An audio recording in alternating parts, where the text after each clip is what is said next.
कुंभ पर 144 सालों की बात गलत है, वेदों में नहीं है 144 सालों का जिक्र। यह कहा है। मैं रुक करता हूं आपका, यह बड़ी खबर है।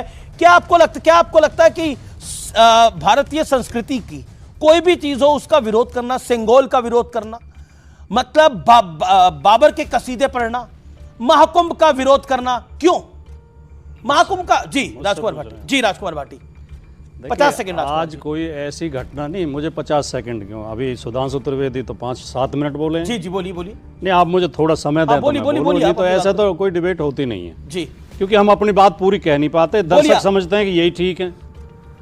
पहली बात तो आज कोई ना तो ऐसी कोई घटना हुई है, ना कोई ऐसा बयान आया है कि हम इस पे सनातन पे और आस्था पे डिबेट करें।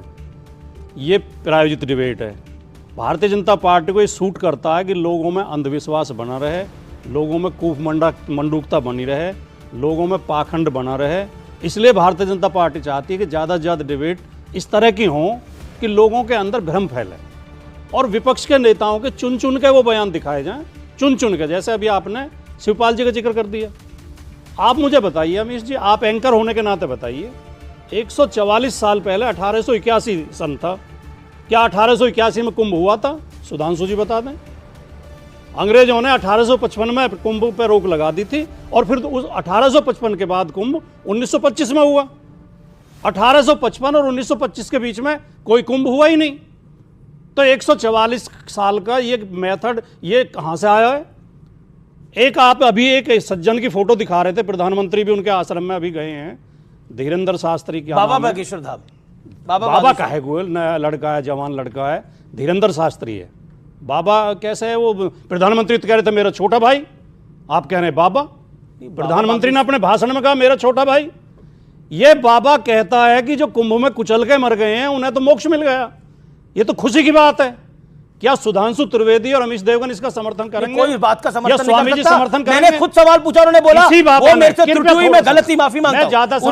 मैंने उनसे सवाल पूछा। मेरा नहीं। अच्छा ये बताइए, अच्छा बाबर, अच्छा ये देश राम का या बाबर का? नहीं सवाल है सर, नहीं सवाल है। मैं बहुत कम समय लूंगा, लेकिन हमारी बात और 50 सेकंड लीजिए। मैं कह रहा हूं ये देश राम का है या बाबर का है? बताइए ना, किसका है ये देश? पहले मेरी वो बात नहीं बताइए, इसका जवाब दीजिए। हमारी बात दर्शकों तक पहुंचनी चाहिए, एक पक्षीय बातें नहीं पहुंचनी चाहिए। अरे कहां एक पक्ष की पहुंच रही है? यही बाबा तीन विपक्ष के हैं, जिसे आप बाबा कह रहे हैं धीरेन्द्र शास्त्री को। ये कुछ दिन पहले कह रहा था। मेरी संस्कृति कहती है कि जो योगी हो जाए, जो धर्मात्मा की, जो धर्म की बात करे, वो आपसे अगर अनुज भी हो तो लेकिन वो पद में आपसे फिर बड़ा हो जाता है, वो कद में आपसे बड़ा हो जाता है। योगियों, संतों, साधुओं, महात्माओं को हाथ जोड़ के प्रणाम, चरणों में शीश नमन। लेकिन इस वर्दी में बहुत से डाकू, लुटेरे, फ्रॉड भी बैठे हैं, धोखेबाज भी बैठे। गारंटी के साथ कहता हूं, कई तो जेल में पड़े हैं। बलात्कारी भी इस वर्दी को पहन लेते हैं। वर्दी को प्रणाम नहीं होना चाहिए, आचरण को प्रणाम होना चाहिए। लेकिन जो मैं अपनी बात कह रहा था, मेरी बात जाने दें दर्शकों तक। इसी